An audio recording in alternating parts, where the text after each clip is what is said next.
এই চ্যানেলে সম্প্রচারিত সকল খবরই সচেতনতামূলক এবং শিক্ষণীয়, কোনো কিছুই প্রভাবিত নয়। নদিয়ার শান্তিপুরের নৃসিংহপুর ফেরিঘাটে ভেসেলের ডালা থেকে পড়ে গেল লরি, অল্পের জন্য রক্ষা পেল। ফের যাত্রী পারাপার এবং ভেসেল পারাপারকে কেন্দ্র করেই এই যে দুর্ঘটনা, তা কিন্তু আবারও মানুষকে ভয়ের মধ্যে ফেলে দিয়েছে। ভেসেল থেকে লরি পড়ে যাওয়ার কারণে বন্ধ বর্তমানে যানবাহন পারাপার। প্রসঙ্গত কিছুদিন আগেই ভেসেল থেকে নিয়ন্ত্রণ হারিয়ে লরি পড়ে যাওয়ার ঘটনায় প্রাণ যায় এক ছানা ব্যবসায়ী। এরপর খুবই ফেটে পড়ে এলাকাবাসী রাগে, এবং তাদের মধ্যে যে ভীতি কাজ করছিল সেই ভীতি কিন্তু আবারও দেখা গেল গ্রামবাসীদের মধ্যে। তার কারণ বারংবার যে এই ঘটনা, সেই ঘটনা কিন্তু অবশ্যই যাত্রীর সুরক্ষা নিয়ে প্রশ্ন তুলছে। যাত্রীরা ঠিক কোন সুরক্ষা নিয়ে এই ভেসেল পারাপার করতে পারবে, এবং এই যে সমস্যা, সেই সমস্যার সমাধান ঠিক কি হবে তা নিয়ে কেন কোনো আগ্রহ দেখাচ্ছে না কর্তৃপক্ষ, তা নিয়েই কিন্তু উঠছে একাধিক প্রশ্ন।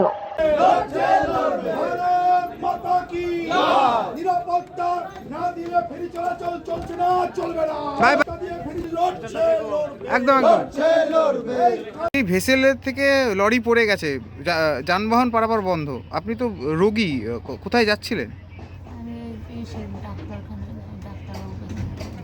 কতক্ষণ ধরে দাঁড়িয়ে আছেন? অসুবিধা হচ্ছে? তাহলে এই যে দিনের পর দিন এরকম ঘটনা ঘটছে, মানে ঘাট কি সেভাবে কোনো ব্যবস্থা নেয় না? সেটা কি করে বলবো, আমি তো সবসময় যাতায়াত করি না। কতক্ষণ দাঁড়িয়ে আছেন? 8 ঘন্টা। কি নাম আপনার? কোথায় বাড়ি? আমার বাড়ি হচ্ছে এমনি আমার শ্বশুরবাড়ি শিমুরালিতে, আর এখানে আমার বাবার বাড়ি। কোথায়, কালনায় যাচ্ছিলেন? হ্যাঁ। ঠিক আছে।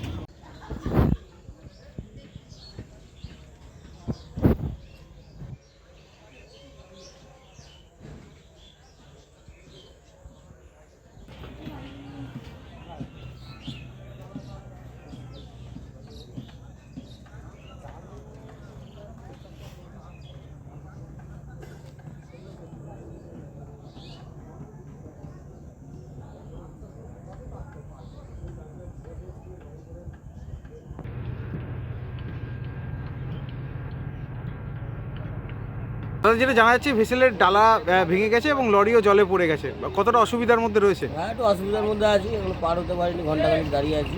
প্রশাসন এসছে? হ্যাঁ, প্রশাসন আছে, আচ্ছা, প্রশাসন আছে, ঘাট মালিক আছে, সবাই ব্যবস্থা নিচ্ছে।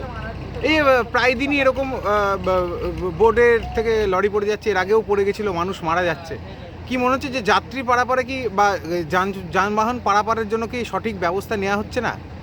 সেটা আমরা ঠিক বলতে পারবো না, আমরা এই আজকেই এলাম তো, এবার যারা ডেলি যাতায়াত করে তারা ঠিক বলতে পারবে। কোথা থেকে আসছেন আপনি? আমি আমার বাড়ি কানলায়, আমি সেখানে এসেছিলাম মাল খালি করতে। আপনার নাম? আমার নাম রাজা সর্দার।